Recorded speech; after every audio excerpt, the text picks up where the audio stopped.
잔소리도 젠틀하게, 답변도 젠틀하게, 젠틀 소리입니다.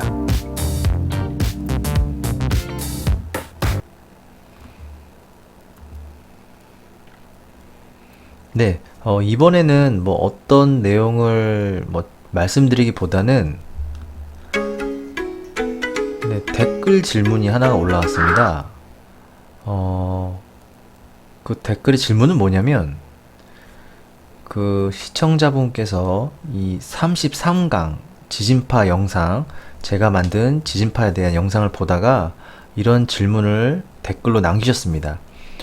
지진파 중에서 S파가 고체만 통과하고 액체나 기체는 통과 못한다고 제가 말씀을 드렸더니 왜 통과를 못하는지 그 이유를 좀 알고 싶다, 이런 댓글을 남기셨습니다.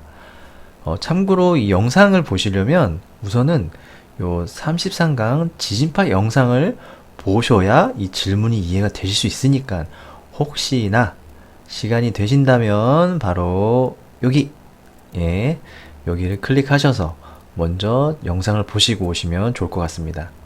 이 영상은 이 댓글 질문에 대한 답변만 짧게 말씀드리겠습니다. 우선 고체를 통해서, 고체라는 매질을 통해서 지진파가 전달될 때는 어떻게 전달되나를 간단히 말씀드리겠습니다.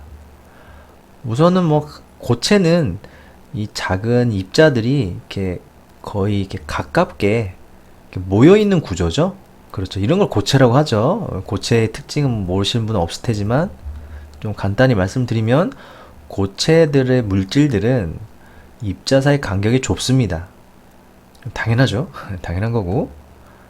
그 다음에 이 입자들 하나하나가 가만히 가까이서 있을 이유가 없습니다. 어떤 강한 힘으로, 끌어당기는 힘에 의해서 서로 결합되어 있다, 그런 얘기입니다.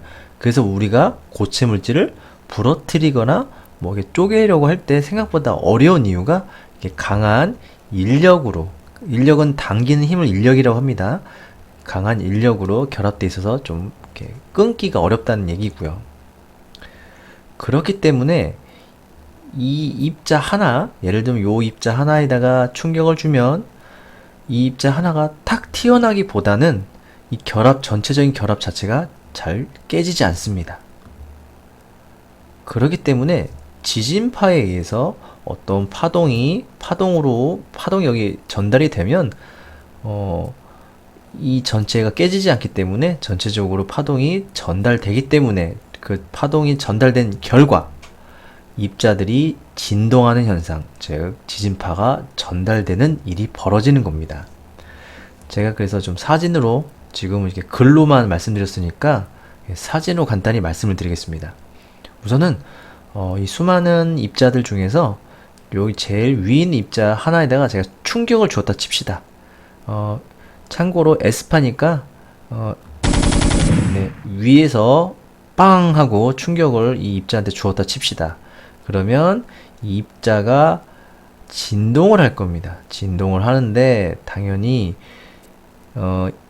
이 처음 충격에 대한 이 에너지가 입자들을 따라서 쭉 전달된 다음에 입자들은 그 힘에 의해서, 에너지에 의해서 아래로 움직이겠죠.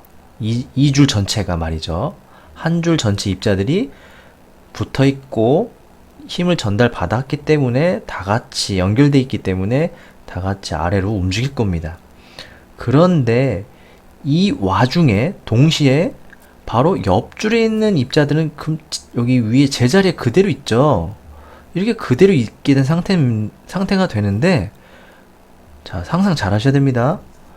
지금 여기 입자들이 어떤 충격에 의해서 아래로 내려가 버렸습니다. 전체적으로 아래로 내려갔는데, 이 옆에 있는 입자들하고는 다 강한 인력으로 결합이 되어 있는 상태예요. 근데 순간적으로 아래로 내려와 버린 겁니다. 그러면 잘 상상해 보세요.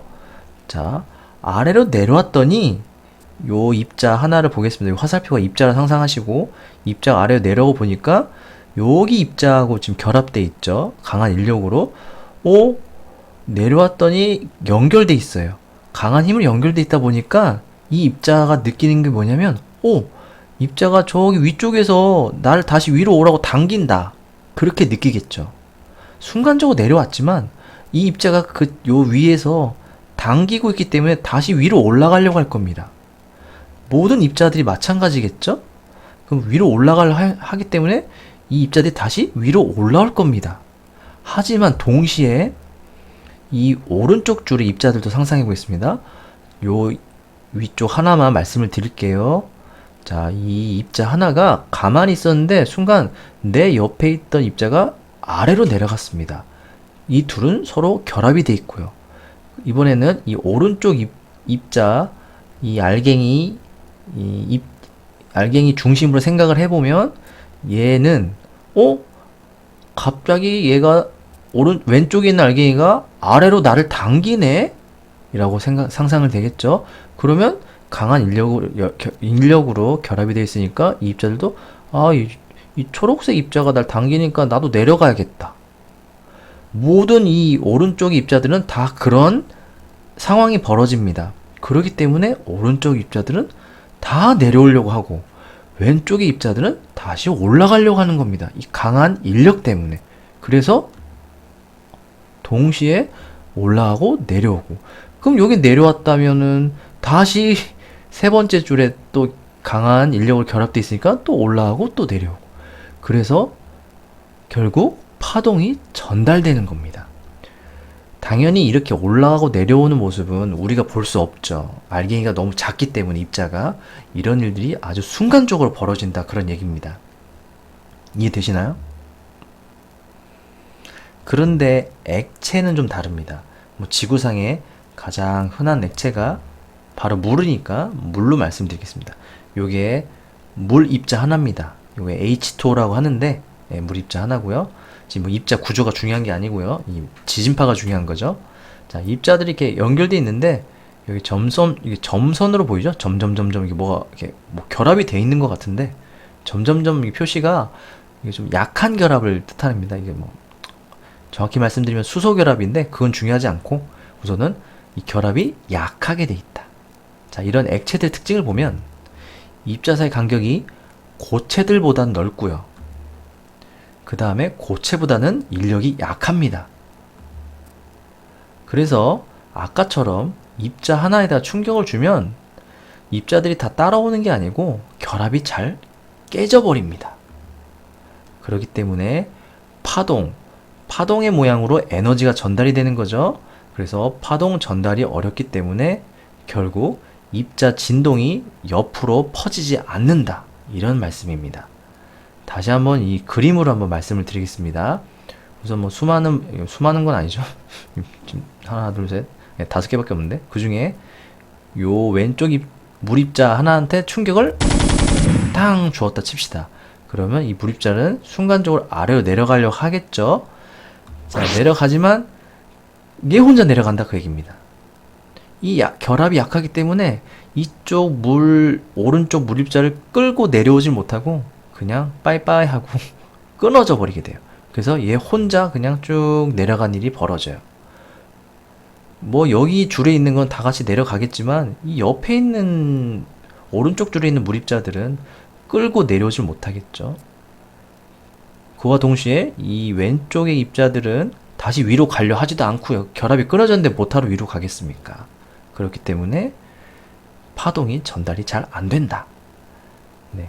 쉽게 말씀드리면 이게요. 여러분이 물속입니다. 수영장 물속에서 막 팔을 위아래로 휘저으세요. 휘저어보면 물의 입자들이 막 위아래로 움직일 겁니다. 그런데 한 1, 2m 떨어진 친구는 제가 이렇게 손으로 흔들어서 만든 물의 진동을 느끼지 못한다. 가까이 있으면 느끼겠죠, 당연히. 파동이 아예 하나도 전달이 안 되는 건 아니거든요. 조금이면 전달되지만 멀리 가질 못한다 그런 얘기죠. 금방 이렇게 상쇄되기 때문에 전달이 다 안 된다 이런 얘기입니다. 이해되실런지 모르겠습니다. 네, 짧게 한번 준비해봤는데 이런 질문 받을 때 저도 상당히 난감합니다. 왜냐면 보통 이런 질문 이런 이유에 대해서 잘 고민 안 하거든요. 이런 질문 받는다는 것은 저에게도 공부를 할 수 있는 계기가 되는 겁니다. 아, 제가 설마 모든 걸 어떻게 알겠습니까? 그죠? 전 솔직합니다. 모든 걸 알 수는 없어요. 그래서 모르는 건 어떻게든 최대한 과학적인 근거를 찾아서 말씀을 드리고, 아는 거는 뭐 아는 대로 말씀을 드리려고 하는 겁니다. 예, 질문 너무 해주시는 것도 뭐 힘들겠지만, 이게 가끔씩 질문해 주시는 것도 서로에게 도움이 많이 될 것 같습니다. 이렇게 질문을 해주신 이 제 채널 시청자, 이 댓글 남겨주신 이 시청자 여러분, 시청자분, 그분 더는 소용없는 말이겠지만 네가 전부여서 참 고마웠어. 네, 참 고마웠습니다.